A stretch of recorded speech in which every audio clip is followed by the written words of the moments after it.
There's still sand in the suitcase. It's sitting by the hallway mirror like a crime scene no one wants to tape off. I haven't touched it. I've walked past it 17 times today. Yes, I counted. And every time I swear it feels heavier. Not physically, just heavier. She said she'd unpack when she got back. But she never really came back. Not the way she left. Sure, her body returned. Her passport got stamped. Her shoes hit the welcome mat. But something else stayed behind on that trip, something I don't think she plans on reclaiming. I wasn't supposed to open her emails. Let's be clear about that. I know it. I own it. But when your wife starts buying travel insurance in secret, when she books a shared villa on your anniversary week and casually forgets to mention the sleeping arrangements, you're allowed 1 week moment. Or maybe I just needed confirmation. The kind that comes with a full itinerary labeled. Day 3, Catamaran Sunset Cruise, Teo booking. I don't even know how to pronounce Teo. Is it Teo? Teo? Or does it even matter when the man's name is on every plan she made? There were 8 of them on that trip. At least, that's what the booking said. But only one name bothered me. Only one name showed up in the photos she didn't post. The ones I found because I'm good at reverse image searching. And no, I didn't go. I refused. She cried at the airport. Not when I told her I wasn't coming, but when they called her name at check-in and she turned around and realized I wasn't bluffing. That I'd let her go. She stood there, holding her sandals and boarding pass like a lost child, tears streaming down her cheeks. But she still got on the plane. Still went. That should have been the end. But this story really starts when she got back and opened her mouth. When she walked through the door 5 days later, the suitcase didn't thud or roll. It slid. That soft scrape against the tile was somehow louder than shouting. She didn't say hi. Didn't even look at me right away. Just stepped over the threshold, paused for one long second, then dropped her keys in the bowl by the door like she was arriving home from a meeting and not from a tropical getaway with her ex. I was sitting on the couch, laptop closed, phone face down, pretending to be lost in thought. The truth? I'd been rehearsing. For hours. Practicing different tones. Should I sound angry? Calm? Betrayed but dignified? Should I ask questions or let her confess? Should I even speak first? But she beat me to it. Flight was delayed in Miami, she muttered, pulling her sweater tighter even though it was August and humid. Customs was hell. That's it. That's all she said. Not I missed you. Not I'm sorry. Not even a look that said, I know how this must feel for you. She walked past me like I was a coat rack, went straight to the bathroom and closed the door. So I waited. I sat in the same spot for another 15 minutes, listening to the muffled sound of running water. Maybe a shower. Maybe just noise to drown out the tension. When she finally emerged, she was wearing an old t-shirt of mine, the one with the faded indie band logo she always pretended to hate. And I swear to God she put it on purpose. Like a costume. Like she was trying to slip back into the shape of the wife she used to be before she packed a swimsuit for a trip I wasn't invited on. Still, I said nothing. I waited for her to speak. And she did. Eventually. We didn't share a room, she said, eyes fixed on the fridge like it was some kind of truth oracle. Teo slept in the living room. I took the upstairs guest suite. There was no queen bed. The listing changed after I booked. I should have told you, I knew you'd already made up your mind. That last line hit harder than anything else. I knew you'd already made up your mind. Like this whole thing was a misunderstanding I'd clung to out of spite. Like she wasn't the one who chose to get on a plane instead of talk to her husband.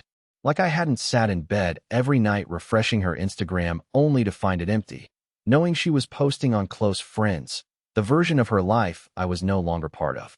I asked her the only question that mattered. Did you see him? Alone? She hesitated. That micro pause that lives between lie and truth, then nodded. Yeah, once. We got coffee. Just us. I stared at her. Waited for more. An explanation. A reason. Anything. Instead, she added, it was weird. He's changed. He's sober now. He cried a little. It wasn't romantic or anything. Wasn't romantic. Wasn't anything. Then why didn't you tell me? I didn't say it aloud, though. I just nodded like a coward. Like a man who was too afraid that pressing any harder would uncover something I couldn't unhear. That night, we didn't fight. We didn't yell or cry or talk through it like couples in movies do. We just laid there in bed, our bodies 6 inches apart, but miles away, breathing in opposite directions. And I stared at the ceiling for hours, wondering one thing over and over again. If nothing happened, why does it feel like something ended? I didn't plan to go looking for anything. That's the truth. I told myself, even out loud, once, that I wasn't going to dig, that I was going to take her word for it, that people deserve space after a weird trip, especially if they say they didn't do anything wrong, right? But people don't usually bring home souvenirs of silence if everything went fine. So when Ren left for work that Monday, I sat there at the kitchen table drinking lukewarm coffee and staring at her laptop bag, the one she always zipped but never locked. It was sitting there, right by the chair she left pulled out at an angle, like she left in a rush or wanted me to notice something. Maybe both. Maybe neither. I moved slowly, like I was defusing something. I didn't go for her texts or her email or even her social media. I opened Spotify. Yeah, I know how that sounds. But music has always been her tells. She curates playlists like their diaries. She'll build entire track lists just for a mood, or a meal, or a 2-hour drive. And sure enough, there was a playlist named Simply CR, Costa Rica. The cover image was nothing. A palm tree photo probably pulled from a stock site. But the songs? That was where the story unraveled. It started soft. Blue Ridge Mountains by Fleet Foxes. Rivers and Roads by The Head and the Heart. Wistful, nostalgic stuff. Nothing alarming. Until I noticed the third track. Cherry Wine by Hosier. Live version. That song is practically a confession, raw, quiet, bleeding intimacy. It's not something you throw on during a beach bonfire with friends. It's something you listen to alone. Or with someone you miss. Or with someone you shouldn't miss. I kept scrolling. Track 7 was All I Want by Kotalin. Track 9, Holocene. And buried at the very end, track 12, was You Were Good to Me by Jeremy Zucker. The whole thing was like a breakup playlist made before a breakup even happened. My chest tightened. I checked the creation date. Created 5 days before the trip. Last updated while she was gone. Made private. And here's the part that made my stomach actually twist. It was downloaded to her phone, meaning she was listening to it offline, meaning she was choosing it, deliberately, over the other noise. Why? If the trip was innocent, just old friends catching up, why curate a 12-song eulogy? Why hide it? I didn't confront her that night. I tried. I swear I did. I opened my mouth at dinner, twice. But both times she was already mid-sentence, talking about some weird guy on the plane who wouldn't stop talking about cryptocurrency, and I just let it slide. She laughed. I laughed back. But I felt like a ghost sitting at that table, invisible, hollowed out, watching her from a distance I couldn't measure. And later that night, while she was brushing her teeth, I sat on the edge of the bed and listened to that playlist in the dark. One song looped back as she climbed into bed beside me. You Were Good to Me. And I wondered if maybe, just maybe, she was already gone. I think I became someone else that week. Not all at once. It wasn't like flipping a switch. It was more like turning a dial. Every day, a little more static in my head, a little more noise in the quiet. I wasn't sleeping much.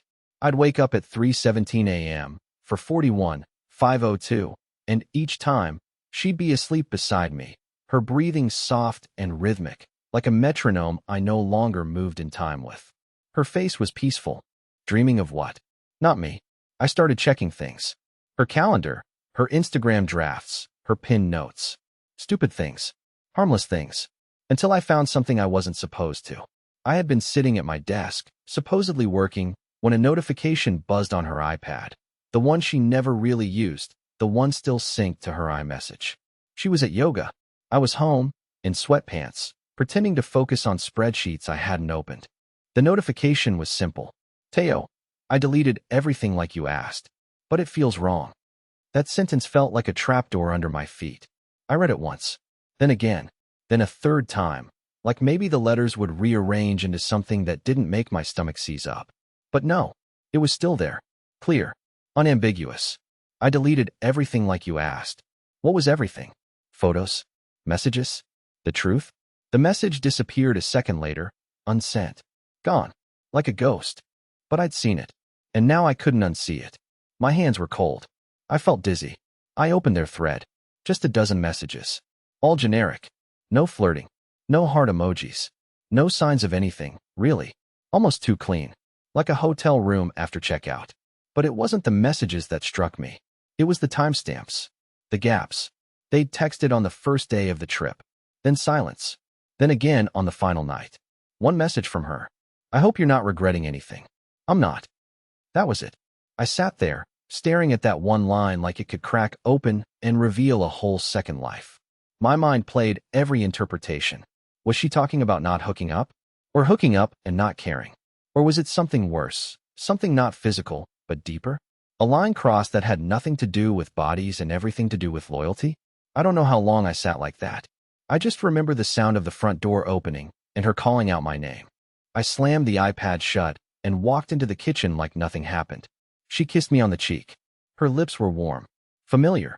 She asked what I wanted for dinner. And I just said, anything's fine. Because in that moment, I realized something brutal. I wasn't scared of what she might have done anymore. I was scared of what I might do if I found out for sure. I always thought lies had a certain sound. A catch in the throat. A blink too slow. The way a voice rises just slightly when someone's stretching the truth to fit the shape of your suspicion. But now I know the real sound of lying. It's casual, effortless, like the clink of a spoon in a coffee cup.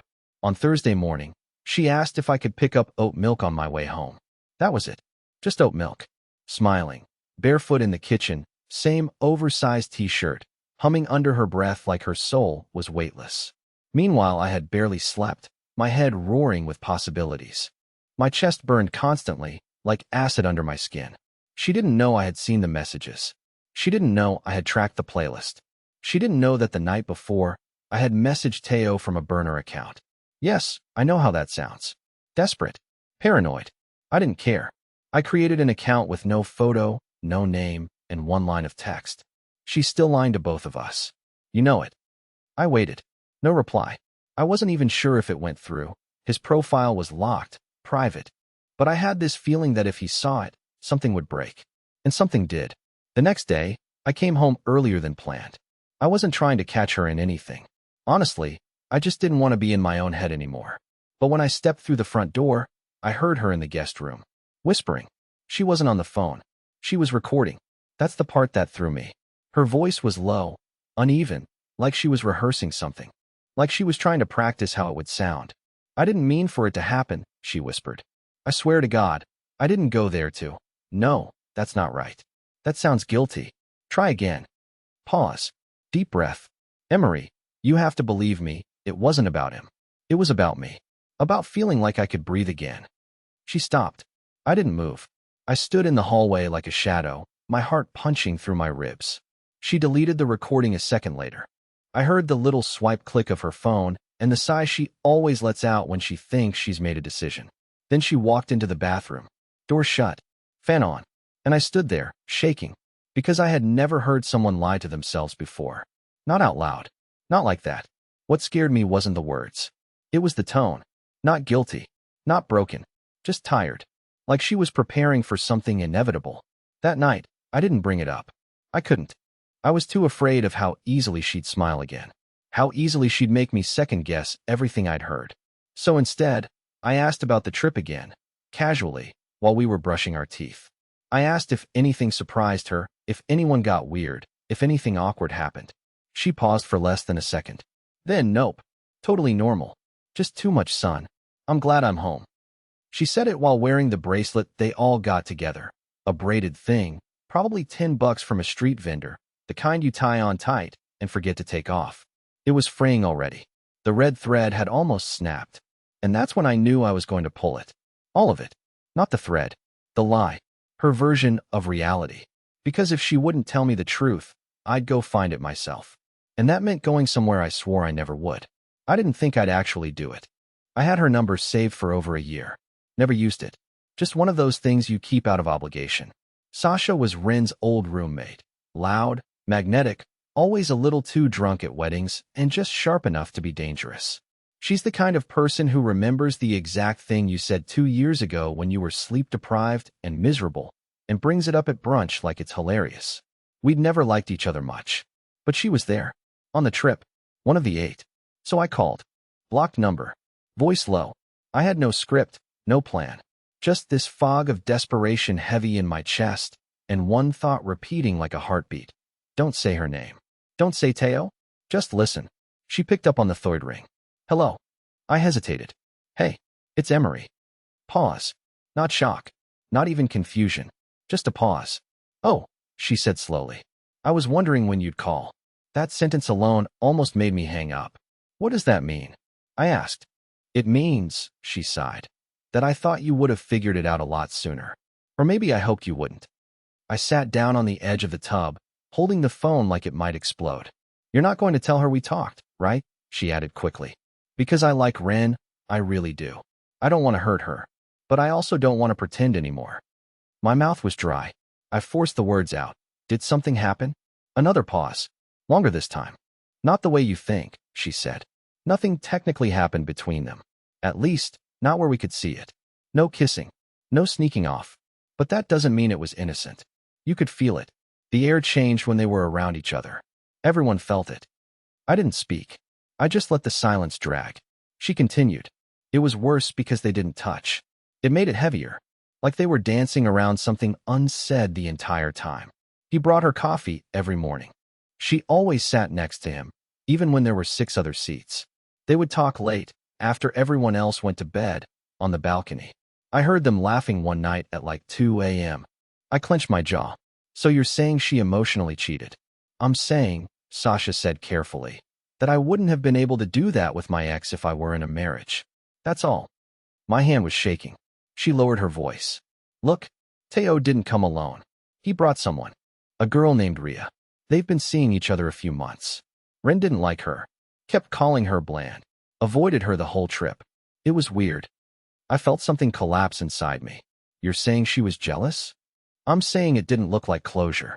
We sat in silence for a long time after that. The kind of silence that isn't empty, the kind that's full. Of truth, of shame, of things we both understood but neither of us wanted to say out loud. Before I hung up, Sasha said one last thing. Something that didn't make sense until hours later. She's not lying because she cheated Emery. She's lying because she felt something, and she doesn't know what to do with it. And honestly, neither do you. When I put the phone down, the house was quiet. Ren was in the living room, humming, scrolling her phone. She looked up and smiled like the sun. Hey babe, everything good? I smiled back, because now I knew exactly what I had to do. The strange thing about finally deciding to confront someone is how mundane everything around you continues to be. The world doesn't pause. The traffic outside still hums. The fridge still makes that little rattle when the compressor kicks in. And your wife, the woman you've slowly started to forget how to trust, still folds your shirt and hums a song she doesn't even realize is from the playlist she made for another man. It happened on a Sunday afternoon. She was sitting cross-legged on the floor, folding laundry, her back to me, hair in a messy bun like it was any other ordinary day. She had my blue flannel shirt in her hands, the one she used to steal when we first started dating, before we had a shared closet, before we had a shared life full of echoes and omissions. I stood in the hallway, watching her through the sliver between the door and the frame. I wasn't nervous. I wasn't angry. I wasn't even sad anymore.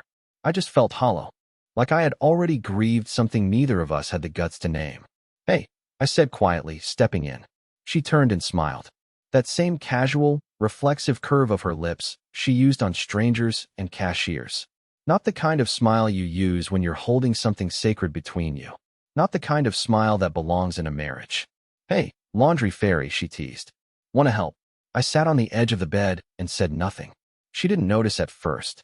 She kept folding, shirt after shirt, making neat little piles that suddenly looked absurd, like trying to build order out of chaos. Eventually, she glanced up. Her smile faltered, just slightly. You okay? I studied her face. Every line, every freckle. I wondered how many versions of her I'd never met. How many lives she lived while I was trying to believe this one was enough. I talked to Sasha, I said finally. She froze, just for a moment. Not long, just enough. Oh, she said lightly, placing another shirt on the pile. What about? She told me everything. I said. I wanted to leave it open. I wanted to see which version of the lie she'd choose first. Ren's eyes flicked toward me, calculating. Not afraid. Not guilty. Just guarded. Like someone checking for exits in a room that's catching fire. I mean, she started slowly, Sasha has a flair for drama. You know that. She said you weren't honest with me. Ren didn't speak. She just sat back on her hands, looking at the pile of laundry like it had betrayed her. She said you and Teo didn't touch, but something was still happening. Ren laughed, a small, bitter sound that didn't reach her eyes. So what?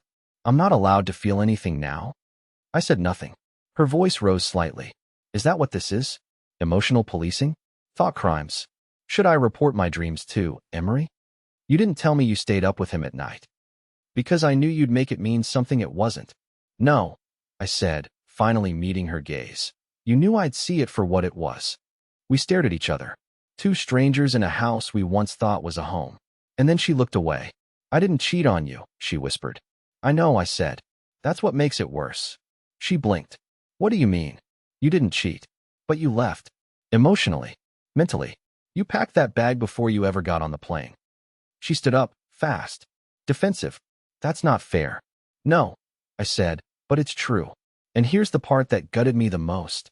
She didn't deny it. Not once.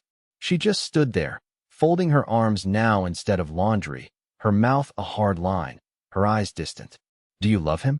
I asked. Silence. Do you love me? Longer silence. That told me everything I needed to know. She finally opened her mouth. But instead of answering, she just said, I don't know how to fix this. And all I could say was, you were never trying to. She left the room. I didn't follow. I just sat there next to a pile of perfectly folded shirts, wondering when exactly love turned into performance. And how many acts we had left before the curtain finally dropped. I thought it would end with a slammed door, or a silent walkout, or me sitting on the floor among my own thoughts, watching the shadow of a woman I used to know vanish down the hallway for good. But that's not what happened. 2 days after the confrontation, she left. But not the way I expected. She didn't scream, didn't accuse. She packed slowly, methodically, like someone wrapping up a life, not escaping from one. I helped her fold some of her clothes. We didn't talk while we did it. Just moved in quiet synchrony, like two astronauts running out of oxygen in the same capsule. Still tethered, still drifting. When the last bag was zipped, she looked at me. Really looked. I never meant to hurt you, she said. I know. And I don't think I can be the person you need anymore. I nodded. But you were. For a long time. She cried. Not the messy kind. The quiet, stinging kind. The kind that tastes like regret and relief all at once. I didn't stop her. I just held her hand while she wept. Because that's what you do when someone's both your favorite memory and your deepest ache. She left the suitcase by the mirror again. But this time, she took it with her. And here's the part one didn't expect. The next morning, I woke up lighter. Not happy, not exactly, but no longer drowning in unspoken things. I made coffee for one. I played music out loud. Not to spy, not to decode hidden meanings, but just because it sounded good again. A week later, she texted me a photo of the ocean. No caption. I replied with, you were right about the playlist. That last song stuck with me. She wrote back, me too. I hope you're okay. I will be. And I meant it. It's been 4 months now. I've started jogging again, mostly so I can say I jog and feel smug about it. I talk to people more. I look up more. I bought a new shirt and threw out the one she used to borrow. Last week, I saw Sasha at a bookstore. We talked for 20 minutes about nothing. It didn't hurt. I don't know if Ren is with Teo. I don't think it matters anymore. Because sometimes the story doesn't end with justice or revenge or some big final twist. Sometimes it ends with two people admitting they grew apart and choosing not to poison what's left just to win an argument. Sometimes you just let go. And the weirdest part? Sometimes that feels like love, too.